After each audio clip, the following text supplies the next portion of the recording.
তো শুরু করি। সো ফার্স্ট অফ অল হচ্ছিল আমরা রিটেনিং ওয়াল যেটা দেখতে নিলাম, যে রিটেনিং ওয়াল আসলে কিভাবে আসলে ডিজাইন করতে হবে, সেটা নিয়ে মূলত আজকে কথা বলে আমরা রিটেনিং ওয়ালের একটা পার্ট ডিজাইনে যাব। তো রিটেনিং ওয়ালকে আমরা যদি চিন্তা করি যে এটা আসলে কিভাবে সেফলি ডিজাইন করব, আমাদের আসলে তিনটা জিনিস কনসিডার করতে হবে। ফার্স্ট অফ অল হচ্ছে হলো আমাদের যখন টোটাল সয়েল থেকে প্রেশারটা এদিকে আসবে, এটার কি কি টাইপের মুভমেন্ট হতে পারে সেটা আমরা একটু দেখি। ফার্স্টে আমরা যদি চিন্তা করি যে এটা আমাদের একটা ওভার টার্নিং পয়েন্ট, এই পয়েন্টের অ্যাবাউটে সে এইভাবে রোটেট করে যাওয়ার কথা এই ফোর্সটার কারণে। হরাইজন্টাল যে ফোর্স আসতেছে আর্থ প্রেশারের কারণে, সেটার জন্য একটা মোমেন্ট জেনারেট করবে এখানে। সেই মোমেন্টটাকে আমরা বলতে পারি যে ওভার টার্নিং মোমেন্ট। আচ্ছা, এখন এই ওভার টার্নিং মোমেন্টটাকে আসলে ট্যাকেল দিবে কে, এখানে কিভাবে দিব সেটা আমাকে বুঝতে হবে। সো এই যে এইচ পরিমাণ লোড, যেটা হরাইজন্টাল লোড আসতেছে, এইটা ইনটু মাল্টিপ্লাইড হচ্ছিল এখানের যে ডিস্টেন্সটা আমরা পাবো আলটিমেটলি, সেই ডিস্টেন্সটা আমাদের হচ্ছিল এই ওভার টার্নিং মোমেন্টটা।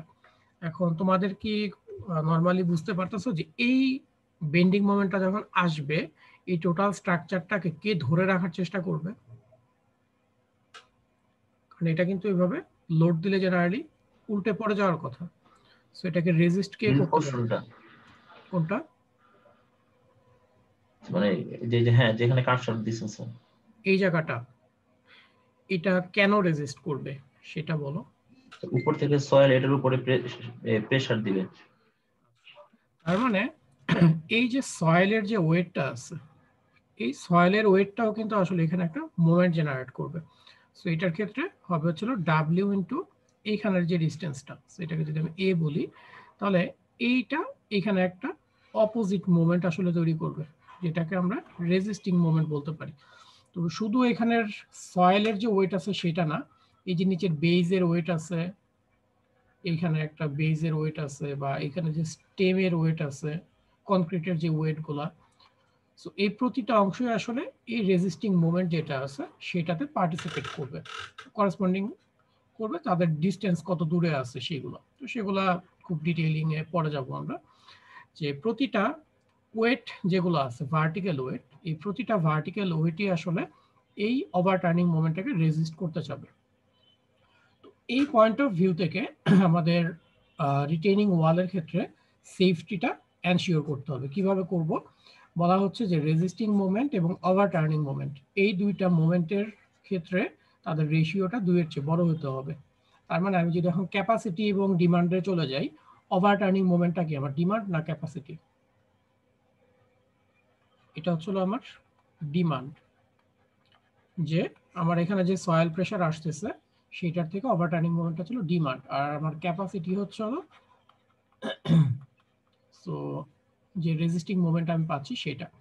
তো ডিমান্ড এবং ক্যাপাসিটি, এই দুটো জিনিসকে কনসিডার করতে হবে, যে ক্যাপাসিটি অবশ্যই আমাকে বড় করতে হবে, সো রেজিস্টিং মোমেন্ট বড় করতে হবে, এবং সেফটি ফ্যাক্টরটা কত বলছে, অবশ্যই 2 এর চেয়ে বড় হতে হবে। তো এই সেফটি ফ্যাক্টরটা আমাকে এনশিওর করতে হবে ফার্স্ট। সেকেন্ড যে সেফটি ফ্যাক্টরটা আছে সেটা হচ্ছে স্লাইডিং রিলেটেড।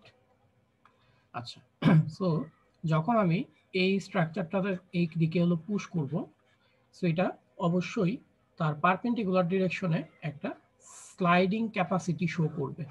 আমরা মোটামুটি সবাই জানি যে ফ্রিকশনের কারণে স্লাইডিং ক্যাপাসিটি শো করে।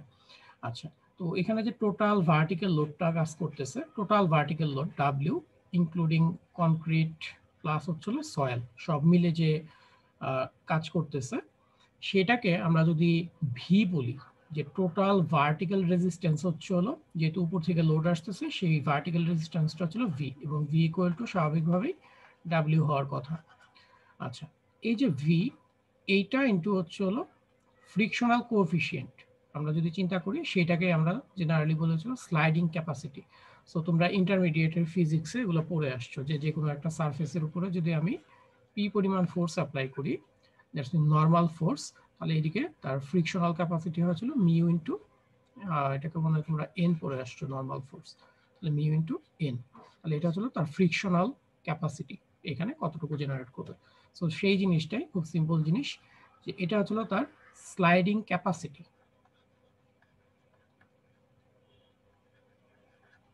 সো এটা স্লাইডিং ক্যাপাসিটি।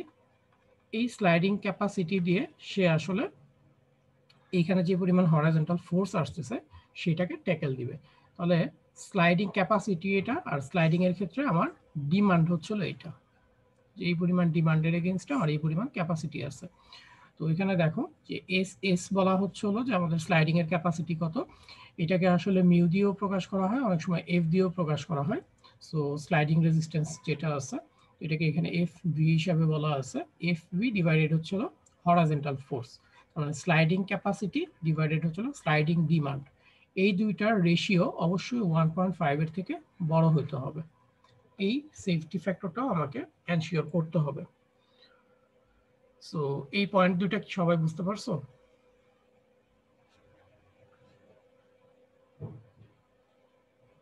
তোমরা কি আমার কথা শুনতে পাচ্ছ? এসএসটা দিয়ে কি বললেন? এসএসটা হচ্ছে তোমার স্লাইডিং ক্যাপাসিটি। জি স্যার, বুঝতে পারছি। ঠিক আছে, স্লাইডিং এর যে ক্যাপাসিটিটা এটা হচ্ছে এসএস। জি স্যার, বুঝতে পারছি। তাহলে আমাকে ওভার টার্নিং এর এগেইনস্টে সেফটি এনশিওর করতে হবে এবং স্লাইডিং এর এগেইনস্টে সেফটি এনশিওর করতে হবে। আচ্ছা, এই দুইটা জিনিস গেল।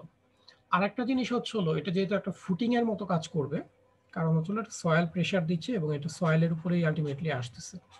সো সয়েল যেহেতু প্রেসার দিবে, এইখানে যে পরিমাণ প্রেসার জেনারেট করবে, আমরা ফুটিং এর ক্ষেত্রে দেখে আসছি যে এখানে যে পরিমাণ প্রেসার জেনারেট সে করবে এটা অবশ্যই কার থেকে কম হতে হবে বলতো? এখানে যে প্রেসার জেনারেট করবে সয়েলের কিসের থেকে কম হতে হবে? ফুটিং তোমরা অলরেডি পড়ে আসছো লাস্ট টপিকসেই। কোশ্চেনটা পারবেন? কোশ্চেনটা হচ্ছিল যে একটা ফুটিং যদি আমি চিন্তা করি তার উপর তো কলাম থেকে লোড আসে, তাই না? সো এটাও তো একইভাবে লোড আসতেছে, তাহলে এটা কি সয়েলের ক্যাপাসিটির সাথে চেক দিতে হবে না? জি স্যার। হ্যাঁ, তার মানে সয়েলের কোন ক্যাপাসিটি আসলে সেটা জিজ্ঞেস করলাম। Bearing capacity. Bearing capacity. So সয়েলের যে বেয়ারিং ক্যাপাসিটি আছে এই বেয়ারিং ক্যাপাসিটির সাথে আমাকে সেফটিটা এনশিওর করতে হবে, যে সয়েলের বেয়ারিং ক্যাপাসিটি আসলে যতটুকু তার চেয়ে বেশি যাতে ফোর্স চলে না আসে নিচে, বা যতটুকু প্রেশার নিতে পারে সয়েল তার চেয়ে বেশি প্রেশার যাতে না আসে। আচ্ছা, এখন একটু ভালো করে চিন্তা করো, এই জিনিসটা তোমাদের ফুটিং এর সময় আমি রিপিটেডলি বলছি, এখন হচ্ছে ওইটার একটু এক্সটেন্ডেড ভার্সন দেখবা। যে একটা ফুটিং যখন আমরা ডিজাইন করি, একটা ফুটিং ডিজাইন করার সময় এটা রিটেইনিং ওয়াল রিলেটেড কথাই, বাট একটু অন্য সেন্সে, সেটা আমি তোমাদেরকে ফুটিং এর পরে, এখন যেহেতু এটা একটা অ্যাপ্লিকেশন আসছে আমি বোঝাই দিই। ফুটিং এ আমরা সবসময় একটা জিনিস এনশিওর করার চেষ্টা করছি, যাতে হচ্ছে হলো যে ফুটিংটা সিমেট্রিক হয়, তাই না? সবসময় এটা এনশিওর করার চেষ্টা করছি। মনে আছে কেন? মানে কলামের যে জায়গায় লোড পড়তেছে এই লোডের সেন্টার এবং ফুটিং এর সেন্টার যাতে একই লাইনে থাকে, এটা সবসময় এনশিওর করতাম। মনে আছে ফুটিং এ জি স্যার। কেন করতাম? অনেকবারই বলছি জিনিসটা, মনে আছে?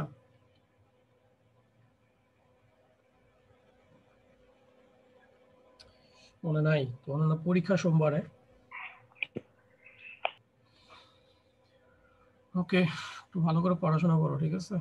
আমি ক্লাসে জাস্ট বলেই যাচ্ছি, তোমরা কিছু যদি মনে না রাখো তাহলে কিভাবে হবে? সেটা আমরা বেসিক্যালি করছিলাম যাতে আমাদের নিচে যে প্রেশারটা আছে এটা যাতে ইউনিফর্মলি ডিস্ট্রিবিউটেড হয় সব সময়। কারণ আমরা যখন ফুটিং ডিজাইন করি ইউনিফর্মলি ডিস্ট্রিবিউটেড লোড হিসেবে তাকে ডিজাইন করি। সো ফুটিংকে আমরা সবসময় সিমেট্রিক করি হচ্ছে হলো ইউনিফর্মলি ডিস্ট্রিবিউটেড করার জন্য।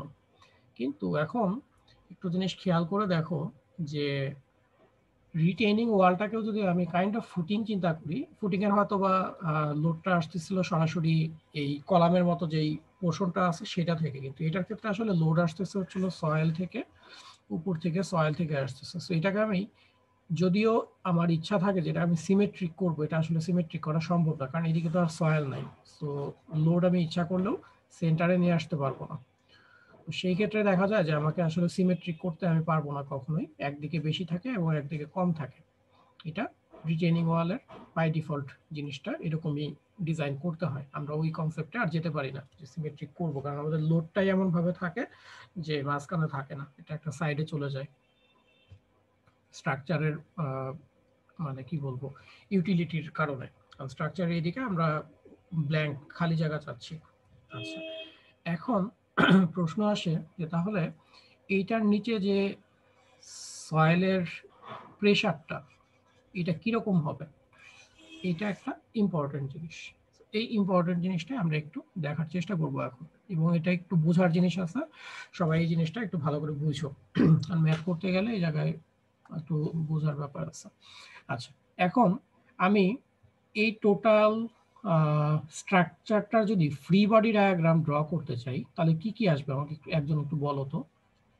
ধরো এত কম্পোনেন্ট আমি চিন্তা করলাম না, টোটাল ফ্রি বডি ডায়াগ্রাম যদি আঁকতে চাই কি কি ফোর্স আসবে বলো।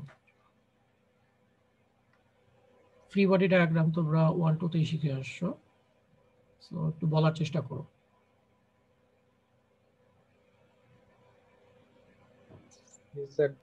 ভার্টিক্যাল লোড গুলা হরাইজন্টাল লোড।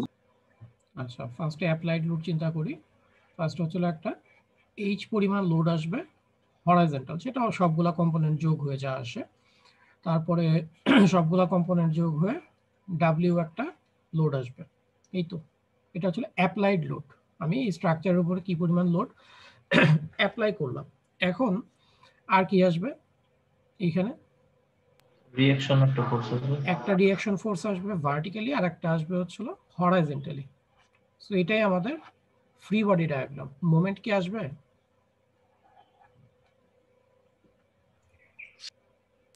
আসবে। আসবে শিওর? ভুল হলে সমস্যা নাই, তোমার যদি স্পেসিফিক কোনো কারণ মনে হয় যে তুমি বললো যে আসবে, সেটা শেয়ার করতে পারো, কোনো সমস্যা নেই। বাকিদের কি অভিমত? কোশ্চেনটা আবার একটু বলবেন? বললাম যে এটা অ্যাপ্লাইড লোড হচ্ছিল ডাব্লিউ এবং এইচ, তাই তো, ভার্টিক্যাল লোড হরাইজন্টাল লোড। তো এখানে রিঅ্যাকশন ফোর্স কি কি হবে আমাদের এখানে আছে, ভার্টিক্যাল এবং হরাইজন্টাল দুইটা। মানে রিটেনিং ওয়ালটারে একটা সিলিন্ডার কলামের মধ্যে কিছু চিন্তা করছে, সেইভাবে বলছে মোমেন্ট আসবে। সিলিন্ডার কলামের সাথে এরকম না।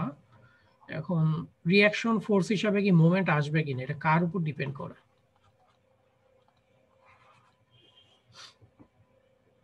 এগুলো খুবই বেসিক এই জিনিস। যে ভার্টিক্যাল লোডটার জন্য ডাব্লিউ দিতেছেন, এটার জন্য না।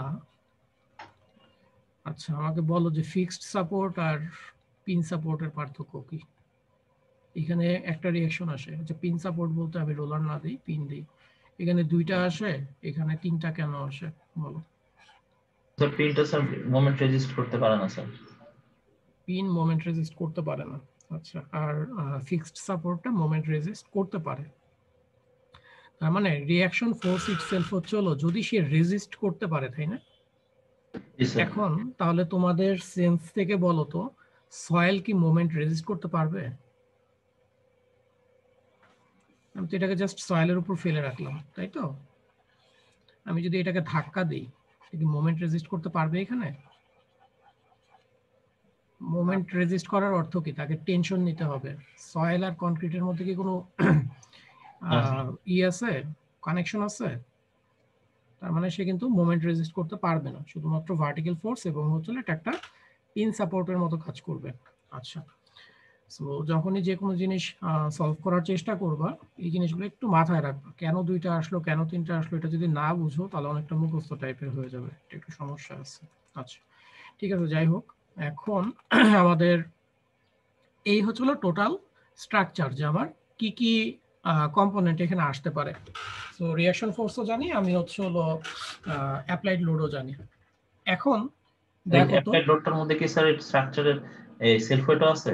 সবকিছু, হ্যাঁ, ভার্টিক্যাল যত লোড আছে আর কি, ভার্টিক্যাল লোড, আর এটা হচ্ছে আর প্রেসারের যত লোড আছে, এখানে যত কম্পোনেন্ট আছে সবের যোগফল হবে আর কি, ঠিক আছে। তো এই ডাব্লিউ এর মধ্যে হচ্ছে সয়েলের ওয়েট আছে, কনক্রিটের ওয়েট আছে, সবকিছু আছে। এখন যেটা আমি বলতে নিচ্ছিলাম যে আসলে এই যে প্রেসার আমরা বের করব, প্রেসারের ডিস্ট্রিবিউশনটা, তো ফার্স্টে আমাদেরকে জানতে হবে যে এই যে ভার্টিক্যাল লোডটা আসলে কোথায় কাজ করবে, রিঅ্যাকশনটা, এটা একটা ইম্পর্টেন্ট জিনিস। তো আমরা যদি এই স্ট্রাকচারটার জন্য সামেশন অফ মোমেন্ট চিন্তা করি, এটা তো একটা স্টেবল স্ট্রাকচার, তাহলে কত হবে 0। আমরা মোটামুটি সবাই জানি যে সামেশন অফ মোমেন্ট একটা স্টেবল স্ট্রাকচারের জন্য 0 হবে। আমরা যদি এই পয়েন্টের অ্যাবাউটে মোমেন্ট নেই সবগুলা লোডের, তো ধরে নিলাম এই জায়গার যে ডিসটেন্সটা আছে সেটা ছিল বি হচ্ছিল টোটাল লেন্থ আর জেড হচ্ছিল এদিক থেকে ডিসটেন্স, তাহলে এই জায়গার ডিসটেন্স হচ্ছিল বি মাইনাস জেড। তাহলে এই পয়েন্টের অ্যাবাউটে মোমেন্ট যদি 0 করি তাহলে দেখো তো কি দাঁড়ায়, এই ডিসটেন্সটাকে আমরা ডাব্লিউ ইন্টু আগে মনে বলছিলাম হচ্ছিল এ, আর এখান থেকে হাইট থেকে এই ডিসটেন্সটা আমরা ধরে নিচ্ছিলাম আরবিটারি যে এইচ এর মতো সে ধরে নিলাম। এখন তাহলে মোমেন্ট ইকুয়াল টু 0 করলে তোমরা কি ক্লকওয়াইজ পজিটিভ আর অ্যান্টি ক্লকওয়াইজ পজিটিভ ধরো, কোনটা? ক্লকওয়াইজ পজিটিভ ধরি। ক্লকওয়াইজ পজিটিভ ধরো, তার মানে অ্যান্টি ক্লকওয়াইজ নেগেটিভ, তার মানে মাইনাস এইচ ইন্টু কত হবে এইচ, তাই না? হরাইজন্টাল লোড ইন্টু হচ্ছিল তার হাইট, কত ডিসটেন্সে আছে, তাহলে অ্যান্টি ক্লকওয়াইজ নেগেটিভ। এখন ডাব্লিউটা কি ক্লকওয়াইজ দিবে না অ্যান্টি ক্লকওয়াইজ দিবে? ক্লকওয়াইজ। ক্লকওয়াইজ, তার মানে ডাব্লিউ ইন্টু হচ্ছে হলো এ। আচ্ছা, আর এখানের ভি যেটা, সো ভি এর ডিরেকশন আমরা ধরলাম হচ্ছে হলো উপরের দিকে, তাহলে এটা কি দিবে অ্যান্টি ক্লকওয়াইজ, তাহলে এটা হচ্ছে হলো মাইনাস ভি ইন্টু হচ্ছে হলো বি মাইনাস জেড। তাহলে আমরা যদি এখান থেকে ভিটাকে তো জানি যে ভি হচ্ছে হলো সামেশন অফ, তাহলে বের করা যাবে না যে বি মাইনাস জেড এর ভ্যালু কত, এটা হচ্ছে হলো ডাব্লিউ এ মাইনাস হচ্ছে হলো এইচ ইন্টু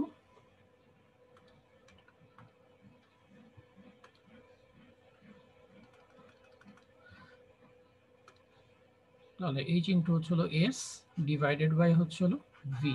তাহলে কি আমি জানতে পারবো যে আমার ভার্টিক্যাল ফোর্সটা কোথায় কাজ করতেছে, এই ডিসটেন্সটা বি মাইনাস জেড। আচ্ছা, তার মানে এই ডিসটেন্সটা আমরা ইচ্ছা করলে বের করতে পারবো যেটা আসলে কত দূরে কাজ করে। এখন একটু ভালো করে চিন্তা করো যে এই সেকশনে আসলে কি জিনিসগুলো কাজ করতেছে সেটা আমরা একটু দেখার চেষ্টা করি। একটা সেকশনে এখানে হচ্ছে হলো ভি কাজ করতেছে, আর এইখানে আর একটা জিনিস আমরা চিন্তা করতেছি যে একটা মোমেন্ট কাজ করতেছে হচ্ছে হলো যে অ্যাপ্লাইড মোমেন্ট, ওভারটার্নিং মোমেন্ট, আর একটা কাজ করতেছে রেজিস্টিং মোমেন্ট, যেটা একটু আগে আলোচনা করলাম যে ডাব্লিউ হচ্ছিল রেজিস্টিং মোমেন্ট দিবে আর এদিকে যে এইচ আছে এইচটা হচ্ছে ওভারটার্নিং মোমেন্ট দিবে। এবং আমরা দেখো তো লাস্ট কি করে আসছিলাম, আমরা কোনটাকে বড় রাখতে বলছি সেফটি এনশিওর করার জন্য? Resisting moment. রেজিস্টিং মোমেন্ট বড় রাখতে বলছি। আচ্ছা, তাহলে রেজিস্টিং মোমেন্ট যদি বড় হয় তাহলে টোটাল এটার উপর রেজাল্টেন্ট মোমেন্ট কত কাজ করবে? রেজাল্টেন্ট মোমেন্ট যদি আমি বলি এমআর মাইনাস এম নট, তাহলে হচ্ছে হলো M R minus M naught পরিমাণ মোমেন্ট কিন্তু তার উপরে কাজ করবে, ঠিক আছে? সে রেজিস্ট করতে পারবে না, তার উপরে কাজ করবে। আচ্ছা, তাহলে এখন দেখো যেটা একটা ক্লকওয়াইজ মোমেন্ট আসতেছে, তাই না? তাহলে আমরা কি এরকম সলিড মেকানিক্সে পড়ে আসছি না যে একটা সেকশনের উপরে যদি ভার্টিক্যাল ফোর্স কাজ করে অ্যাট দ্য সেম টাইম যদি মোমেন্টও কাজ করে তাহলে কি হয়, এটার স্ট্রেস ডিস্ট্রিবিউশন কিরকম হয় মনে আছে? এক্সেলের জন্য ডিরেক্ট প্রত্যেকটা কিরকম হবে বলো, মনে নেই? প্রজেক্টর আচ্ছা, কালারটা একটু চেঞ্জ করি। আচ্ছা, সো লালটা যেহেতু হচ্ছিল তোমার কি বলে এক্সিয়াল, তাহলে এক্সিয়ালের জন্য আমার স্ট্রেস ডিস্ট্রিবিউশন হবে হচ্ছিল এরকম ইউনিফর্ম, তাই না? ইউনিফর্ম হবে। আর মোমেন্টের জন্য কি হবে? মোমেন্টের জন্য আমরা জেনারেলি জানি যে লিনিয়ার হয়, একদিকে টেনশন হয় আর একদিকে কম্প্রেশন হয় স্ট্রেস ডিস্ট্রিবিউশনটা। তাহলে যখন দুইটা load at the same time কাজ করবে তাহলে সামেশনটা কি হবে, অনেকটা সরি এরকম, তাই না? ট্রাপিজয়েডাল মতো হবে, তাই হবে তো? জি স্যার। দুইটার যোগফল যদি আমরা চিন্তা করি। আচ্ছা, এখন এই যে ট্রাপিজয়েডাল হচ্ছে আমাদের আসলে এনশিওর করতে হবে যে এই রিটেইনিং ওয়ালে যাতে কোনো পরিমাণ টেনশন না আসে নিচে। দ্যাটস মিন এইখানে সবসময় কম্প্রেশন থাকে, সবসময় কম্প্রেশন থাকে, এমন যাতে না হয় যে একদিকে টেনশন আসতেছে একদিকে কম্প্রেশন আসতেছে, কারণ কনক্রিট এবং সয়েলের মধ্যে কি কোনো কানেকশন নাই, তাহলে সে কি টেনশন নিতে পারবে? পারবে না। তো তোমরা এই টার্মগুলা পড়ে আসছো না, যে Karn of A section solid মেকানিক্সের? জি স্যার। কি জিনিস কার্ন? একটা এরিয়া দেওয়া থাকলে কোন জায়গায় লোডটা কাজ করতেছে বের করা যায়। জিনিসটা হচ্ছিল এরকম যে এই টোটাল সেকশনে আমি যদি এই এক্সিয়াল লোড এবং মোমেন্টকে একটা ইকুইভ্যালেন্ট এক্সিয়াল লোড হিসেবে চিন্তা করি, কোন কোন ডিস্টেন্সের মধ্যে থাকলে আমার সেকশনের আউটার ফাইবারে কোনো টেনশন আসবে না, সেই ডিস্টেন্সটাকে আমরা বলি জেনারেলি, বা যে এরিয়ার জন্য সেই এরিয়াটাকে বলি কার্ন এরিয়া। তার মানে আমরা যদি এখানে একটা লোড অ্যাপ্লাই করি পি, বা এখানে একটা লোড অ্যাপ্লাই করি পি, ঠিক এই পর্যন্ত আসা পর্যন্ত এখানে কোনো টেনশন জেনারেট করবে না। একইভাবে আমি যদি চিন্তা করি যে আমি এই দিকে লোড দিব, এই দিকে লোড দিব, এই দিকে লোড দিব, ঠিক এই পরিমাণ আসা পর্যন্ত এই আউটার ফাইবারে কোনো পরিমাণ টেনশন ক্রিয়েট করবে না। এই যে কার্ন এরিয়াটা জেনারেলি এরকম একটা ক্রস কি বলবো রেক্টেঙ্গুলার সেকশনের জন্য সেন্টার থেকে একদিকে হচ্ছিল b/6 করে। আচ্ছা, আমার ইন্টারনেট আনস্টেবল দেখাচ্ছে, তোমরা কি শুনতে পাচ্ছ আমাকে? মাঝখানের কথা শুনতে পারিনি। মাঝখানে শোনা যায় নাই। আচ্ছা, কোথায় থেকে শুনতে পাও নাই? স্যার এই কার্নের অংশ। আচ্ছা, কার্নের অংশ। সো কার্নের বেসিক কনসেপ্টটা ছিল যে একটা সেকশনের উপরে আমি যদি এক্সিয়াল লোড অ্যাপ্লাই করি, ঠিক আছে, একটা নির্দিষ্ট এরিয়া থাকবে, যেই এরিয়ার ভিতরে আমি যদি এক্সিয়াল লোড অ্যাপ্লাই করি তাহলে হলো আউটার সেকশনে তার আউটার ফাইবারে কোনো রকম টেনশন আসবে না, নো টেনশন থাকবে, এখানে কোনো টেনশন ফোর্স কাজ করতে পারবে না। আবার একইভাবে এই সেন্টার থেকে আমি যদি এই দিকে যাই, ফোর্স অ্যাপ্লাই করি, তাহলে এই দিকেও কোনো টেনশন ফোর্স কাজ করবে না। এটাই হলো কার্ন, যেটা আছে কার্নের মূল বক্তব্য ছিল। তো এই যে একটা রেক্টেঙ্গুলার সেকশন, এই রেক্টেঙ্গুলার সেকশনের জন্য এই ডিস্টেন্সটা জেনারেলি হয় তার যে উইডথ আমরা চিন্তা করতেছি বা হাইটের দিকে চিন্তা করতেছি সেটার 1/6। তো একইভাবে এইদিকেও b/6। তো এই যে কার্ন এরিয়াটা আমাদের এই রিটেইনিং ওয়ালের ক্ষেত্রে কাজে লাগবে। তার মানে এই টোটাল b/6 এবং b/6 এটা মিলে হয়ে যায় b/3। তার মানে এই সেন্টার থেকে, বা যদি আমি চিন্তা করি যে এই পুরো অংশটা, যে b/3 এরিয়ার মধ্যে যদি আমার ভার্টিক্যাল ফোর্সটা কাজ করে, যে রিঅ্যাকশন ফোর্সটা আমি চিন্তা করতেছি যে v, এটা যদি এই b/3 এর মধ্যে কাজ করে, আমি যদি এখানে অ্যাপ্লাই করতে যাই যে উইদিন b/3 সেন্ট্রাল b/3 তে কাজ করে, তাহলে এই দিকে কোনো টেনশন আসবে না। ঠিক আছে, এটাই আমার মেইন ব্যাপারটা। সো আমি এই টোটাল জিনিসটাকে যদি তিনটা অংশে ভাগ করি, b/3, b/3 এবং b/3, যদি এই যে আমরা পজিশনটা একটু আগে বের করলাম যে এটা থেকে এটার দূরত্ব হলো এই সেন্টার ই এর দূরত্ব, লোডের দূরত্ব হলো b-z, এই ডিস্টেন্সটা যদি এই মিডল b/3 এর মধ্যে থাকে, 1/3 এর মধ্যে থাকে এই লেন্থের, তাহলেই শুধুমাত্র এখানে কোনো টেনশন জেনারেট করবে না। এবং ওই কন্ডিশনটাকে আমাদেরকে অবশ্যই এনশিওর করতে হবে। এনশিওর করে দেন আমরা এখানে বেয়ারিং ক্যাপাসিটির চেক দিব। তো এই যে b/3 যে ব্যাপারটা, এটা আমি পরে আসব, এটা একটু পরে আলোচনা করতেছি। তো এই কার্ন এরিয়ার উপর ডিপেন্ড করে দেখো যে আমরা আসলে কিভাবে চিন্তা করতে পারি ডিস্ট্রিবিউশনগুলো। সে একটা রিটেইনিং স্ট্রাকচার এখানে আছে, যার টোটাল ভার্টিক্যাল ফোর্সটা এইখানে আমরা ধরতেছি যে কাজ করতেছে অপোজিট ডিরেকশন থেকে, এবং এটা ডিস্টেন্স হলো আমাদের 2 এর যে নিচে আছে এটা থেকে a ডিস্টেন্সে। এখন এই যে a ডিস্টেন্সটা আছে, যে এখানে রেজাল্টেন্ট ফোর্স কাজ করতেছে, লিখে আছে এখানে রেজাল্টেন্ট ভার্টিক্যাল ফোর্সটা কাজ করতেছে, এইটা যদি মিডল থার্ডে থাকে, তার মানে আমি যে এটা বললাম যে এখানে তিনটা অংশ তুমি ভাগ করে ফেলবা, b/3, b/3, b/3। সো যদি এই মিডল থার্ডের মধ্যে তোমার রেজাল্টেন্ট ফোর্স থাকে, তাহলে এই জোনে কোনো টেনশন তৈরি হবে না, দুইটাই হবে কম্প্রেশন। আচ্ছা, যদি এক্স্যাক্টলি এইজে থাকে, তার মানে লোডটা এক্স্যাক্টলি b/3 শেষ পর্যায়ে থাকে, তাহলে দেখা যাবে যে এখানে জিরো স্ট্রেস আসতেছে, এদিকে পুরোটাই কম্প্রেশন থাকবে। আর যদি কোনো কারণে এই ভার্টিক্যাল ফোর্সটা সাইডের এইজের যে b/3 আছে সেইখানে থাকে, তাহলে দেখা যাবে যে এদিকে সে টেনশন ক্রিয়েট করবে। তাহলে এদিকে যখন টেনশন ক্রিয়েট করবে তখনই আসলে প্রবলেম, যে টেনশন তো আসলে সয়েল নিতে পারে না। তখন তোমাকে ধরতে হবে হচ্ছিল এরকম কম্প্রেশন জোনটা, শুধু চিন্তা করতে হবে এখানে টেনশনটা আমরা কখনোই কনসিডার করতে পারবো না, যে রেজাল্টেন্ট যদি আউটসাইড মিডল থার্ড হয়। এই যে মিডল থার্ড এইটাকে বলতেছি, এটা হচ্ছে আউটসাইড মিডল থার্ড। এইখানে হইলে আমরা কখনোই এইভাবে ডিজাইন করতে পারবো না, যেখানে টেনশন আসতেছে, কারণ সয়েল কোনো টেনশন নিতে পারে না। আচ্ছা, তো এই জিনিসটা কি সবাই বুঝতে পারছো, যে আমরা যে টোটাল ডিজাইন করব তার রেজাল্টেন্ট ফোর্সটা ভি কোথায় কাজ করবে, এটা অন্য একটা বই থেকে নেওয়া, যার কারণে এটাকে আর ভি বলতেছে। তো ভিটা আসলে কোথায় কাজ করবে সেটা খুব বেশি ইম্পর্টেন্ট। সো এই যে ভি এর যে অবস্থানটা, এটা চেঞ্জের উপরে তার নিচের স্ট্রেস ডিস্ট্রিবিউশন কি হবে, চেঞ্জ হবে। সো এই জিনিসটা কি সবাই বুঝতেছো? জি স্যার। আচ্ছা, ঠিক আছে। আচ্ছা স্যার, তো বাড়ায় কমায় স্যার এই ভার্টিক্যাল এই রেজাল্টেন্ট লোডটা স্যার কি করা যায় না? বুঝি নাই কথাটা, একবার বলবো? মানে টো বাড়ায় কিংবা কমায় এই লোডের হ্যাঁ, ইয়াটা হ্যাঁ। প্লেসটা ঠিক করা যায় না? হ্যাঁ, সেটা তুমি করতে পারো, সেটা তুমি করতে পারো। ঠিক আছে, তোমাকে ওইভাবে ডিজাইনটা করতে হবে আর কি। এটা জাস্ট হলো থিওরিটিক্যালি বলতেছি আর কি, যে কিভাবে ডিজাইনটা তুমি করবে। আচ্ছা, তো জেনারেলি আমরা যখন ডিজাইন করতে যাব, ডিজাইন করতে গেলে আমরা কখনোই টেনশনটাকে অ্যালাউ করব না।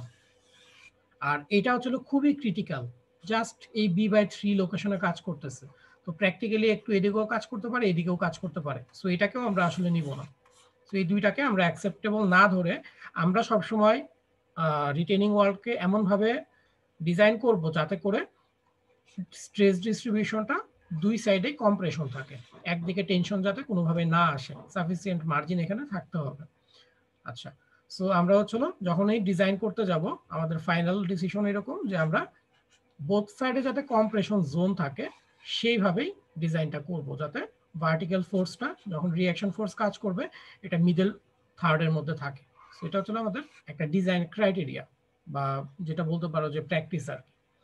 আচ্ছা, সবাই কি এই জিনিসটা বুঝতে পারছো যে আমাদের স্ট্রেস ডিস্ট্রিবিউশনটা সবসময় ট্রাপিজয়েডাল হতে হবে এবং বোথ সাইডেই কম্প্রেশন থাকতে হবে, এটা এনশিওর করতে হবে।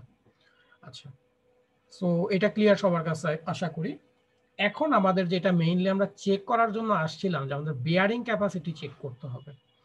তো সয়েলের নিচে যে কম্প্রেশন প্রেসারগুলো আসতেছে Q1 এবং Q2, এই Q1টা কি Q2 থেকে বড় হচ্ছে, মানে Q1 হচ্ছে জেনারেলি গ্রেটার দেন Q2 হবে। টোই সাইড যেটা, টোই সাইডে হচ্ছে তোমার প্রেসার বেশি। তোমাকে ওই দিনও আমি যখন ক্লাস নিলাম বলছিলাম যে পায়ের পাতার দিকেই দেখবা যে প্রেসারটা বেশি পড়ে তুমি যখন পাটা ঠিক সামনে স্টেপ দিতে যাও।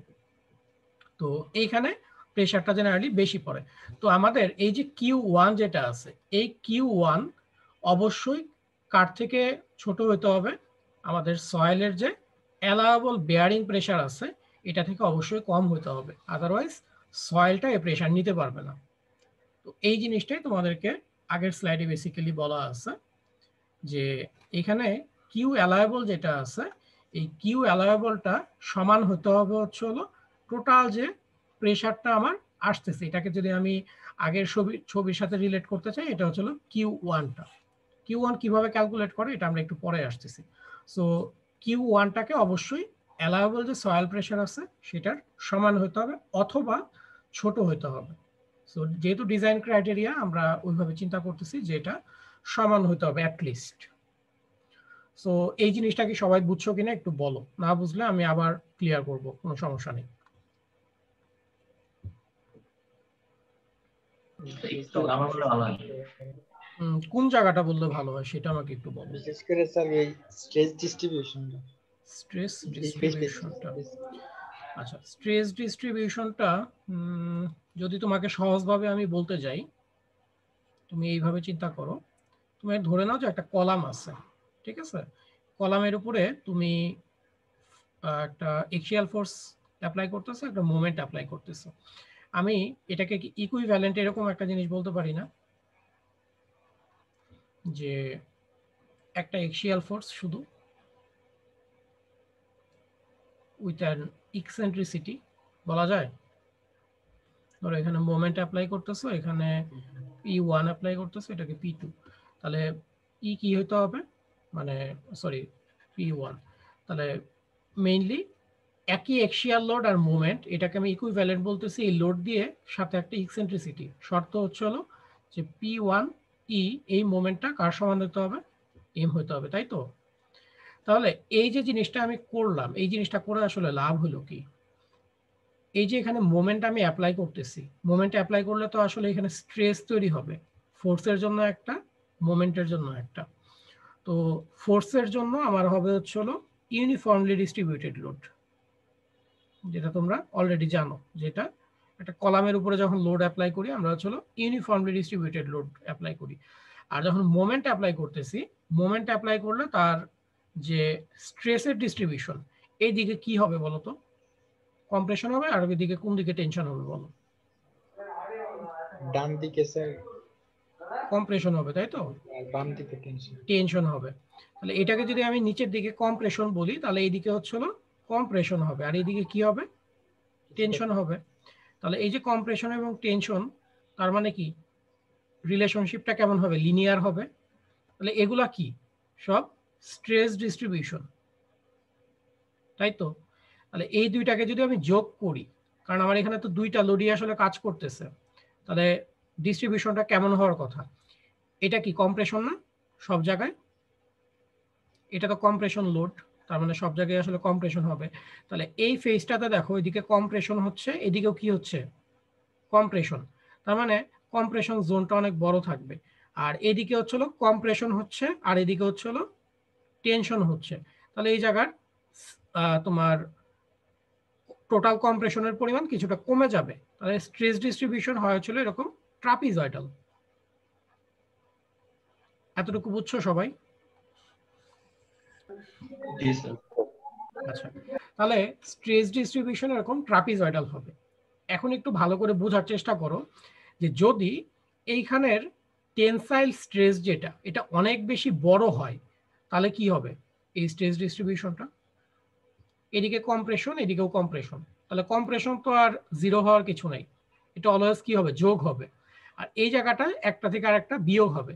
তো এখানে আমরা ধরছিলাম যে কম্প্রেশন স্ট্রেসটা একটু বড়, টেনশনটা কম, সেটার যোগফল হচ্ছে হলো টোটাল কম্প্রেশন আসতেছিল। এখন টেনশন যদি অনেক বেশি হয়, কম্প্রেশন যদি এখানে তুলনামূলকভাবে কম হয়, তাহলে কি হবে? স্যার আর নিচের দিকে নেমে যাবে। নিচের দিকে নেমে যাবে। তার মানে এইদিকে কম্প্রেশন হবে, ঠিক আছে, কিন্তু এইদিকে কিছুটা কি আসবে, টেনশন আসবে, তাই না? তো এই যে স্ট্রেস ডিস্ট্রিবিউশনটা, এটা তো আসলে ভ্যারি করতেছে হচ্ছিল তোমার মোমেন্টের উপরে, তাই না? এটা তো বুঝতে পারতেছে সবাই যে স্ট্রেস ডিস্ট্রিবিউশনটা মূলত ডিপেন্ড করতেছে হচ্ছিল মোমেন্টের উপরে। এখন মোমেন্টটা কিসের উপর ডিপেন্ড করে? মোমেন্ট ডিপেন্ড করতেছে এই যে আমরা যদি এটাকে ইকুইভ্যালেন্ট করি, যে একটা ইকসেন্ট্রিসিটি চিন্তা করি, এই ই এর উপরে ডিপেন্ড করে যে কতটুকু ইকসেন্ট্রিসিটি দিতেছি। বা আমি যদি আমার এখন যে এই জিনিসটা নিয়ে আমি অ্যানালাইসিস করতেছি সেটার উপর ডিপেন্ড করি, এটাকে সরাসরি ইকসেন্ট্রিসিটি বলবো না, বাট আমি যেটা বলতে পারি যে এটার লেফট সাইড থেকে কত দূরে কাজ করতেছে তার উপরে আসলে ডিপেন্ড করতেছে যে এখানে টেনশন আসবে এই জায়গাটায় না কম্প্রেশন আসবে। তো আমরা মোটামুটি জানি যদি এরকম একটা তোমার হচ্ছিল রেক্টেঙ্গুলার ক্রস সেকশন থাকে, সেটার যে টোটাল ডেপথ থাকে বি, টোটাল ডেপথ বি, এটা যদি থাকে এবং আমি যদি ওই যেটাকে বললাম যে ইকুইভ্যালেন্ট একটা লোডে কনভার্ট করতে পারি, এটাকে আমি 3 ভাগ করব।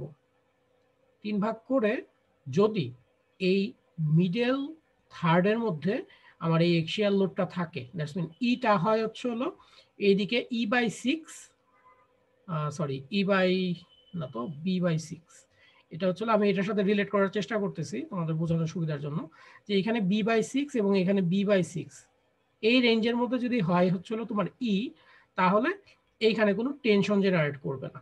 তার মানে এই টাইপের তুমি ডিস্ট্রিবিউশন পাবা। কিন্তু তুমি যদি এই বি বাই 6 এর থেকে বাইরে চলে যাও, তার মানে তোমার এই ই এর ভ্যালু যদি আরো বড় হয়, তুমি এইখানে চলে আসো তোমার এক্সিয়াল লোডটাকে নিয়ে, তাহলে তোমার এরকম টেনশন হয়তো বা জেনারেট করবে। তো ফুটিং এর ক্ষেত্রে আমরা যেটা বলতেছি এরকম টেনশন জেনারেট করে ঠিক সেই পজিশনে আমরা কখনো যাব না।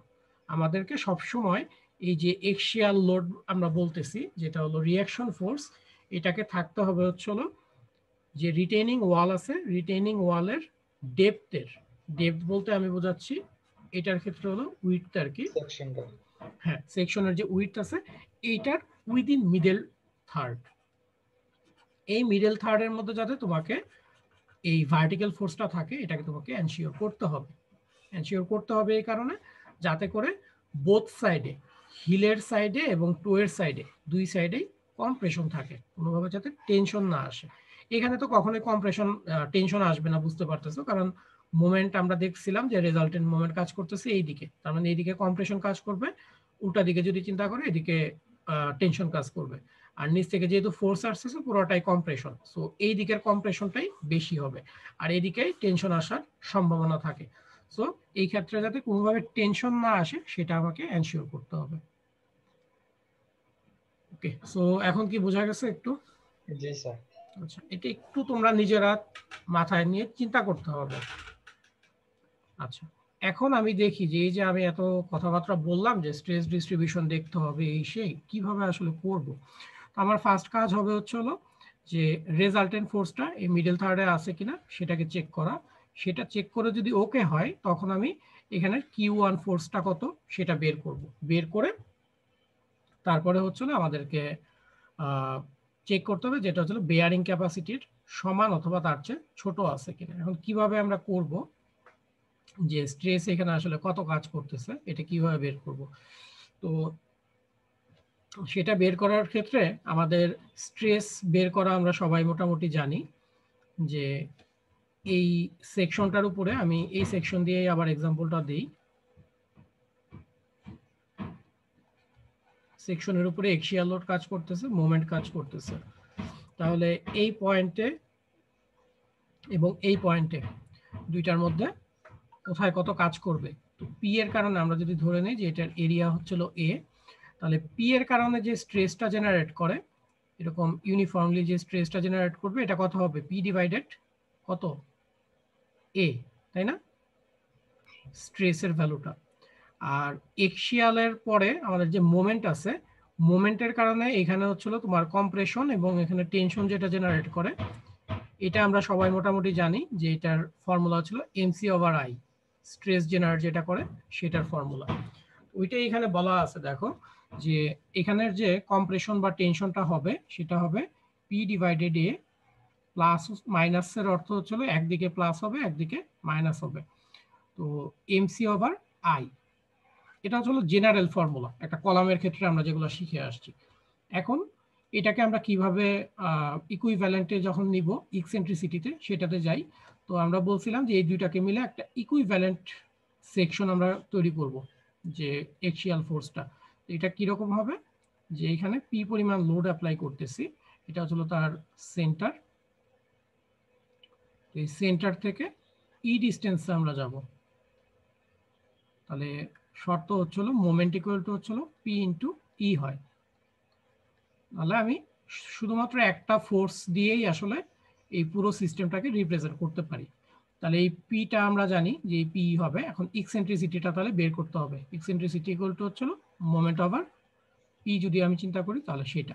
তো এখানে এই মোমেন্টটাকে আমরা পি ইন্টু ই লিখছি, আসলে সেটা একই ইকুয়েশন, জাস্ট মোমেন্টের জায়গায় হচ্ছিল পি ইন্টু ই লেখা। এখন আমরা দেখি যে এই যে টোটাল জিনিসটা এটা আমাদের এই সেকশনে কিভাবে আমরা আসলে কাজে লাগাবো। তো আমরা প্রথমে বের করে আসছিলাম যে আমাদের এই যে ভি ফোর্সটা আছে, এই ভি ফোর্সটা এই জায়গাটা থেকে কত দূরে কাজে করতেছে। তো এটা আমরা বের করছিলাম হচ্ছিল বি মাইনাস জেড, এই ডিস্টেন্সে কাজ করে। আচ্ছা, এখন ইকসেন্ট্রিসিটি কি জিনিস? ইকসেন্ট্রিসিটি হচ্ছে হলো যে ক্রস সেকশনের সেন্টার যেটা আছে এই সেন্টার থেকে এই পিটা কত দূরে কাজ করে। তার মানে এখন উল্টাভাবে এখানে চিন্তা করো যে এটা হচ্ছে না আমার জন্য P force, that's mean vertical যে ফোর্সটা। এখন এটা এই টোটাল যে সেকশন আছে বি, এই বি এর সেন্টার থেকে কত দূরে কাজ করে, এটাই হচ্ছে আমার জন্য ই এর ভ্যালু, দ্যাটস মিন ইকসেন্ট্রিসিটি। তাহলে এই ইকসেন্ট্রিসিটি ইকুয়াল টু কত হবে বলো তো? আমরা এইখান থেকে এই পর্যন্ত জানি হচ্ছে হলো b/2। তাহলে ইকসেন্ট্রিসিটি কত হবে?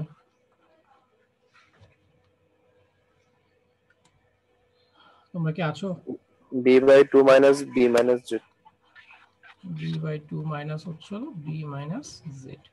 তাহলে এই ইকসেন্ট্রিসিটিটা আমাদেরকে বের করতে হবে। ইকসেন্ট্রিসিটিটা বের করে তারপরে আমরা যদি এখানে ভি পি এর পরিবর্তে আমরা এখন এখানে যেহেতু আমরা ফুটিং এর জন্য কাজ করতেছি ভি ডিভাইডেড এ, আর এখানে যদি এম সি ওভার আই সেটা চিন্তা করি, তো এমটাকে আমরা বলতেছি P into E, that's mean V into E, আর সেন্টার থেকে বা নিউট্রাল এক্সিস থেকে এক্সট্রিম ফাইবারের যে ডিস্টেন্স সেটাকে আমরা সি বলি, তো সেটা জেনারেলি আসতেছে হচ্ছিল b/2। আচ্ছা, আর মোমেন্ট অফ ইনার্শিয়া তোমরা জানো যে bh³/12। তো আমরা হচ্ছিল এদিকে আগের ক্লাসে বলে আসছিলাম যে 1 ফিটের জন্য আসলে ক্যালকুলেট করি। তাহলে এটাকে ছোট্ট একটা যদি বিম চিন্তা করো এদিকে, তাহলে bh³/12, তাহলে b হবে হচ্ছিল 1 আর h হবে হচ্ছিল তার এদিকে b, তাহলে 1 ইন্টু b³ ডিভাইডেড হচ্ছে হলো 12। এই পুরো জিনিসটাকে যদি সিম্পলিফাই করো তাহলে এই ফর্মে চলে আসে b/a 1 প্লাস মাইনাস 6e/b। তাহলে আমরা সরাসরি আমাদের যে প্রেসারটা আছে এই প্রেসারটা এখান থেকে ক্যালকুলেট করতে পারবো চেক দেওয়ার সময়। তো এই যে প্রেসারটা আছে এটাকে অবশ্যই আমার বেয়ারিং ক্যাপাসিটির সমান হতে হবে অথবা তার চেয়ে ছোট হতে হবে। তো এই জিনিসটাই আমাদেরকে মাথায় রাখতে হবে। ওকে, সো বুঝতে পারছো বেয়ারিং প্রেসার এর ব্যাপারটা?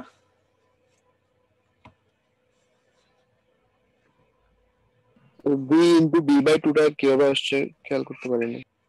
কোন জিনিসটা একবার একটু বলো। b into ve into b/2। এটা, আচ্ছা এটা হচ্ছিল এমসি ওভার আই, মনে আছে এই ফর্মুলা? জি স্যার। ফ্লেক্সারের জন্য এমসি ওভার আই। তাহলে এখানে যদি মোমেন্ট কাজ করে এই সেকশনে, যে রেজিস্টিং মোমেন্ট মাইনাস হচ্ছে ওভার টার্নিং মোমেন্ট, যেটা আমরা আগেই দেখে আসলাম, তো সেটার জন্য এটা কি ছোট্ট একটা বিমের মতো কাজ করবে না?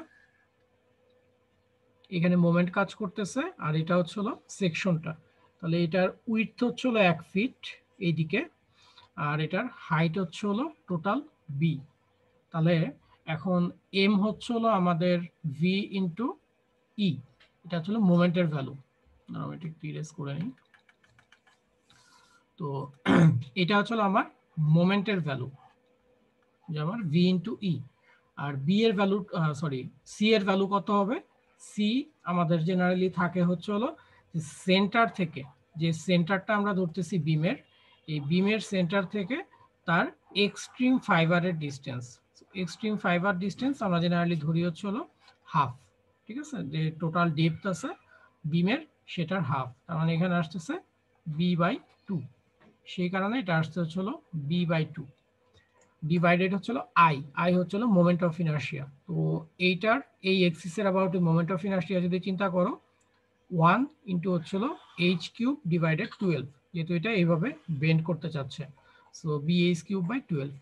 1 হচ্ছিল তার উইডথের দিকে আর হাইট হচ্ছিল b ডিভাইডেড হচ্ছিল 12, bh³/12। সো এখান থেকে আসছে। সো বলো কি অবস্থা তোমাদের এখন, মাথা ঠিক আছে? ঢুকছে সবকিছু মাথায়? অনেক বেশি রিটেনিং দিয়ে স্যার আরো কষ্ট। স্যার ভালো লাগছে। এটা হচ্ছে কনসেপচুয়াল জিনিস, না বোঝায় যদি সূত্র বলে দিতাম তাও হইতো। সো বুঝতে চাইলে সূত্র মুখস্থ করার জন্য এত কনসেপচুয়াল জিনিস বুঝতে হয় না যদি তুমি সূত্র মুখস্থ করো। বাট আমি ব্যক্তিগতভাবে বুঝি না যে তুমি মানে প্রেফার করি না যে তোমরা আসলে সূত্রটা মুখস্থ করে চলে যাও, ঠিক আছে? এই জন্য বুঝাইতে চাইছি। আচ্ছা যাই হোক, তো এই হচ্ছে হলো থিওরিটিক্যাল ব্যাকগ্রাউন্ড, কিন্তু মনে হচ্ছে আর সময় নাই না, 4:20 বেজে গেছে। আমরা রিটেনিং ওয়াটারে যদি ভার্টিক্যাল না পাইবা হরিজন্টাল চিন্তা করি তাহলে মনে স্যার আরো ইজি। হরিজন্টাল রিটেনিং ওয়াল দিয়ে করবা কি? স্ল্যাবই তো আছে। সেটা রিটেনিং ওয়াল হবে না তো, স্ল্যাব হয়ে যাবে। আচ্ছা ঠিক আছে, তোমরা চলো আমি এই কোর্স ম্যাটেরিয়ালটা আপলোড করে দিব। তোমাদের তো সোমবারে পরীক্ষা, তোমরা তো এটা পড়ার শোনা করবো নাকি আমি জানি না। নেক্সট ক্লাসের আগে এই জিনিসগুলো একটু দেখে আসো, নেক্সট ক্লাসে তাহলে অঙ্ক শুরু করবো আর কি। আজকে আর অঙ্ক শুরু করা সম্ভব হচ্ছে না। হ্যালো স্যার স্যার স্যার প্রেজেন্টটা দিতে পারেনি স্যার, 3 মিনিট পর জয়েন দিছিলাম। Sir verification